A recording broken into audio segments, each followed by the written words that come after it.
ಸೃಷ್ಟಿಯಲ್ಲಿ ಹೆಣ್ಣು ಗಂಡು ಪರಸ್ಪರ ಅವಿಭಾಜ್ಯ ಜೀವಿಗಳು.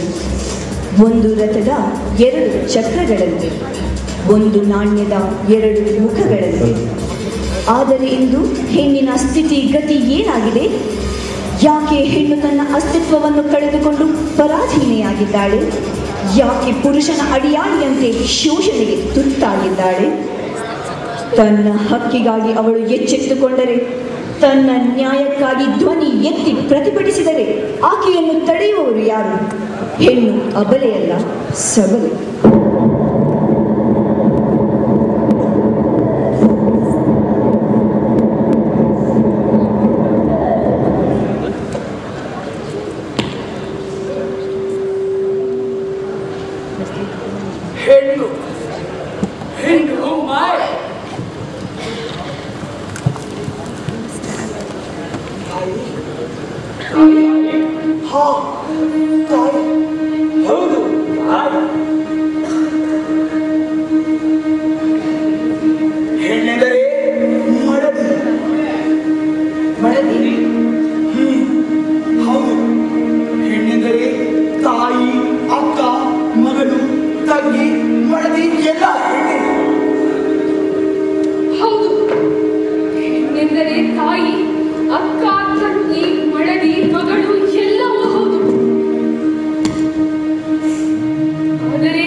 ಪಾರ್ಲಿಮೆಂಟಲ್ಲಿ ಮಹಿಳೆಯರಿಗೆ ಅಂತ 33% ರಿಸರ್ವೇಶನ್ ಕೊಟ್ಟಿಲ್ವಾ? ಹೌದೌದು, ಅಧಿಕಾರ ಅಂತ ನಿಮ್ಮ ಹತ್ರ ಇಟ್ಕೊಂಡು ಶೇಕಡವಾಗುವಂತ ಹಚ್ಚು ರಾಜಕೀಯ ನಿಮ್ದು. ಪೊಲೀಸು, ಲಾಯರ್, ಡಾಕ್ಟರ್, ಇಂಜಿನಿಯರ್ ಆಗೋದಕ್ಕೇನೋ ಬಿಟ್ಟಿದ್ದೀರಾ. ಆದ್ರೆ ಇದ್ದಾಧಿಕಾರ ತೋರ್ಸಕ್ ಹೋದ್ರೆ ಗಂಡನ ಮೇಲೆ ಕೂಗ್ ತೋರ್ಸೋಕ್ ಬರಲ್ವಾ? ಹೌದಾ? ಅದೇ ಮಾಡಿದ್ದಾನೆ. ಅಂತಿಂತ ಅನ್ಯಾಯ ಅಲ್ಲ, ಪೂರ್ತಿ ಮರೆಯಲಾಗದ ಅನುಭವ.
ಮನೆ ಮನೆ ಆಟ ಆಡೋಣ. ಮನೆ ಆಟ ಹೇಳ ಕಡೆ ಮಳೆ ಆಡೋಣ. ಬೇಡ.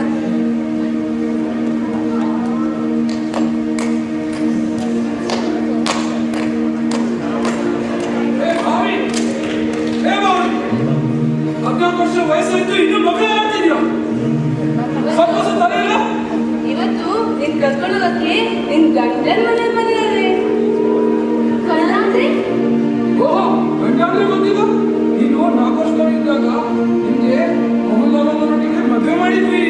ಇವತ್ತು ನಿನ್ ಕರ್ಕೊಳ್ಳೋದಕ್ಕೆ ನಿನ್ ಗಂಡ ಅತ್ತೆ ಮಾವ ಎಲ್ಲ ಬಂದಿದ್ದಾರೆ. ನಾನ್ ಬರಲ್ಲ, ನನ್ ಗಂಡ ಬೇಕು. ಬರ್ಬೇಕು, ಹೋಗಲ್ಲ ಹೋಗ್ಬೇಕು, ಅತ್ತೇನ Abhi, Abhi, Abhi, Abhi.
Shalini, give this cam to Pari.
ಬೇಸತ್ತು ಕುಸಿದಿದ್ದ ಭಾವರಿಗೆ ಸ್ಫೂರ್ತಿಯ ಸೆಳೆಯಾಗಿ ಆಕೆಯ ಬಾಲ್ಯದ ಗೆಳತಿ ರೋಶನಿಯ ಆಗಮನ.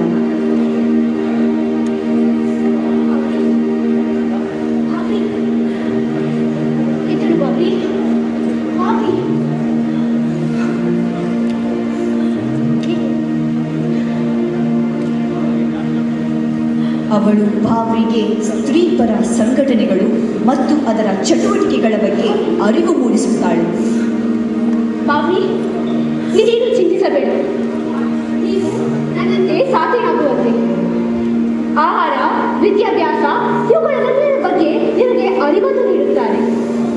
ನೀನು ಸಾಧನಾದ ಮೇಲೆ ಬಾಲ್ಯ ವಿವಾಹವನ್ನು ತಡೆಯುವಂತೆ. ಹಾಗೆ ಅಂದ ಹಾಗೆ ಇವತ್ತು ನಮ್ಮ ಹಳ್ಳಿಯ ಪಂಚರಲ್ಲಿ ಒಬ್ಬರಾದ ರಾಮ್ ಕಿರಣ್ ಗುಜ್ಜಾರ್ ತನ್ನ 1 ವರ್ಷದ ಮಗಳಿಗೆ ಮದುವೆ ಮಾಡ್ತಾ ಇದ್ದಾನೆ. ಹೇಗಾದ್ರೂ ಮಾಡಿ ಈ ಮದುವೆಯನ್ನು ನಿಲ್ಲಿಸಲೇಬೇಕು. ಹೌದು, ನಿಲ್ಲಿಸಲೇಬೇಕು. ಹೌದು.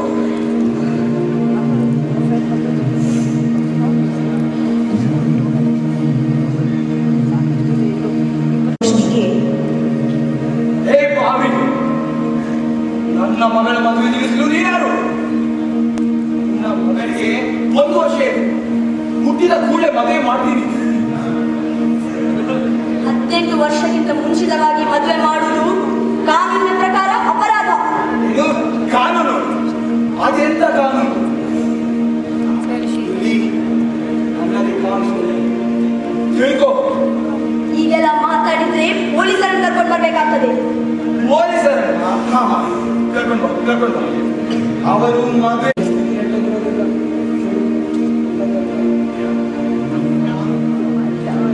ನಾನು ನನ್ನ ಕಾನೂನನ್ನು ಹೇಳಿದಲ್ಲ, ಇದ್ದ ಕಾನೂನನ್ನ ನೆನಪಿಸಿದೆ ಅಷ್ಟೇ. ನಾನು ಸಹ ನೋಡ್ತೀನಿ.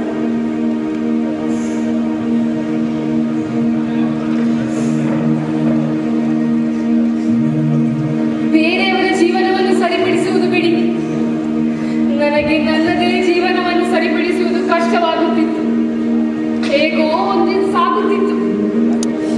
ಒಂದು ದಿನ ನನ್ನ ಮಾವ ನನ್ನ ಬಳಿಗೆ ಬಂದು ನನ್ನ ಗಂಡನಿಗೆ ಇನ್ನೊಂದು ಮದುವೆ ಮಾಡುತ್ತೇನೆ ಎಂದು ಹೇಳಿದರು. ಎಷ್ಟೋ ವಿರೋಧ ವ್ಯಕ್ತಪಡಿಸಿದ. ಹೇಗೋ ವಿರೋಧಕ್ಕೆ ಬೆಳೆದು ಆ ಮದುವೆ ನಿಂತಿತು. ಆದರೆ ಹಿರಿಯರಿಗೆ ವಿರೋಧ ಪಡಿಸಿದ್ದರಿಂದ ನನ್ನ ಮನೆಯವರನ್ನು ಕುಟುಂಬದಿಂದ ಹೊರಗಾಕಲಾಯಿತು. ಇಷ್ಟು ಸಾಲದೆಂಬಂತೆ ಊರಿನಿಂದಲೂ ಬಹಿಷ್ಕರಿಸಲಾಯಿತು. ಎಲ್ಲ ಸವಲತ್ತು ಸೌಕರ್ಯಗಳಿಂದಲೂ ದೂರ ಮಾಡಲಾಯಿತು.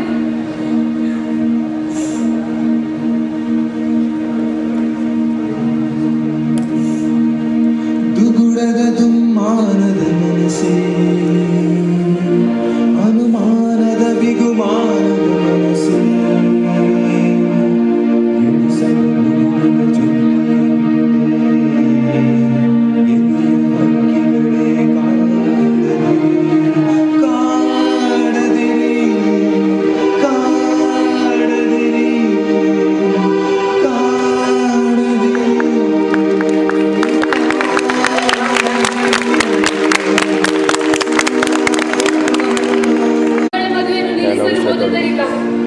ಅವರು ಯಾವಾಗಲೂ ನನ್ನ ಮೇಲೆ ಹಗೆ ತೀರಿಸಲು ಕಾಯುತ್ತಿದ್ದರು.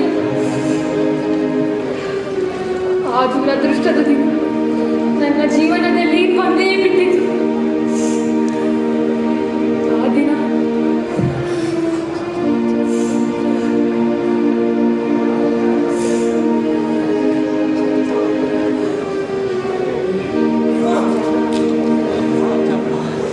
ಅಯ್ಯೋ, ಏನು ಮಾಡುತ್ತಿದ್ದೀರಿ?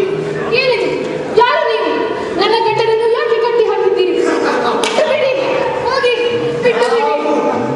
ನಿನ್ನ ಗಂಡನನ್ನ ಏನ್ ಮಾಡೋದ? ಮಾಡೋದೇನಾದ್ರು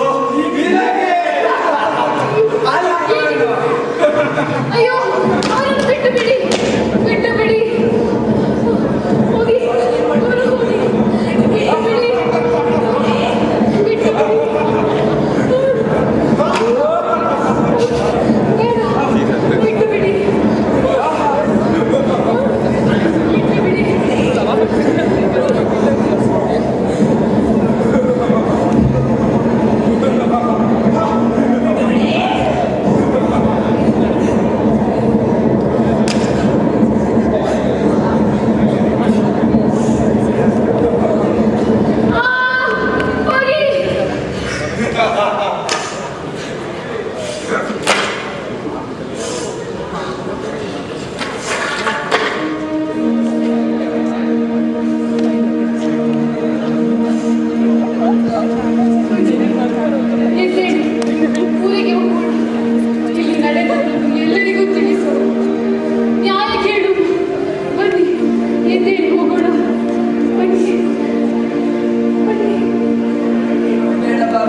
ಅವರಿಗೆ ದೊಡ್ಡ ದೊಡ್ಡ ರಾಜಕಾರಣಿಗಳ ಬೆಂಬಲವಿದೆ. ಅವರ ಜೊತೆ ಹಾಕಿಕೊಳ್ಳುವುದು ಸರಿಯಲ್ಲ. ಏನು ಹೇಳುತ್ತಿದ್ದೀರಿ ನೀವು? ನಾನು ಅವರ ಜೊತೆ ಹಗೆ ಕಟ್ಟಿಕೊಳ್ಳೋಣ ಎಂದು ಹೇಳುತ್ತೀನಿ. ಇಲ್ಲಿ ನಡೆದದನ್ನು ಹೇಳೋಣ ಎಂದು ಹೇಳುತ್ತಿದ್ದೇನೆ. ನನಗಾದ ಅನ್ಯಾಯ ಇನ್ನು ಬೇರೆ ಯಾವ ಹೆಣ್ಣು ಮಗಳಿಗೂ ಆಗಬಾರದು. ಇದನ್ನು ನಾವು ಕಡೆಯಲೇಬೇಕು. ಬನ್ನಿ ಹೋಗೋಣ, ಬನ್ನಿ. ಬೇಡ, ನಾನು ಈ ಜೊತೆ ಬರಲ್ಲ. ಬೇಡ ಬಾಬಿ. ಅಯ್ಯೋ,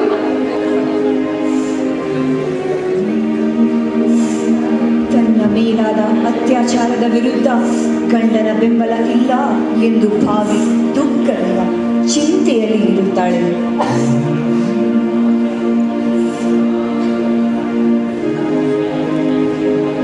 ನಿರ್ಧರಿಸುತ್ತಾಳೆ.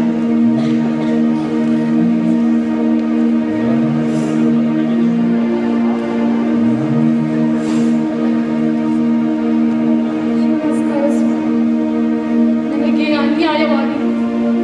ನನ್ನ ಗಂಡನಿಗೂ ಅನ್ಯಾಯ. ನನಗೆ ನ್ಯಾಯ ಕೊಡಿಸಿ ಸ್ವಾಮಿ. ಈ ಅನ್ಯಾಯವನ್ನು ಹೇಗಾದರೂ ತನ್ನಿ. ನ್ಯಾಯ ಕೊಡಿಸಿ ಸ್ವಾಮಿ, ನ್ಯಾಯ ಕೊಡಿಸಿ. ಬಾಬಿ ಹೇಳುವುದೆಲ್ಲ ಸರಿನೇ ಇರ್ಬೋದು. ಆದರೆ ಅವರೆಲ್ಲ ದೊಡ್ಡ ದೊಡ್ಡ ಮನುಷ್ಯರು. ಅವರನ್ನ ಇಲ್ಲಿ ಎದುರಾಕೊಂಡು ಜೀವನ ಮಾಡ್ಲಿಕ್ಕೆ ಸಾಧ್ಯ ಇಲ್ಲ. ನೀವು ಹೋಗಮ್ಮ, ನೀವು ಸುಮ್ಮನೆ ಹೋಗಮ್ಮ. ಏನು ಸ್ವಾಮಿ?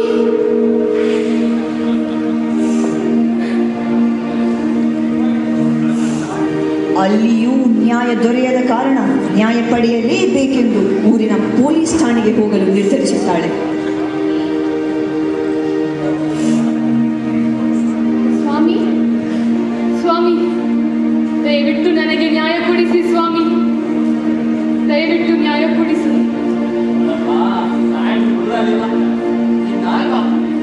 ಏನು ಸ್ವಾಮಿ ಇದು? ನನಗೆ ಅನ್ಯಾಯವಾಗಿದೆ. ನೀವು ಹೀಗೆ ಆಡುತ್ತಿದ್ದೀರಲ್ಲ ಸ್ವಾಮಿ.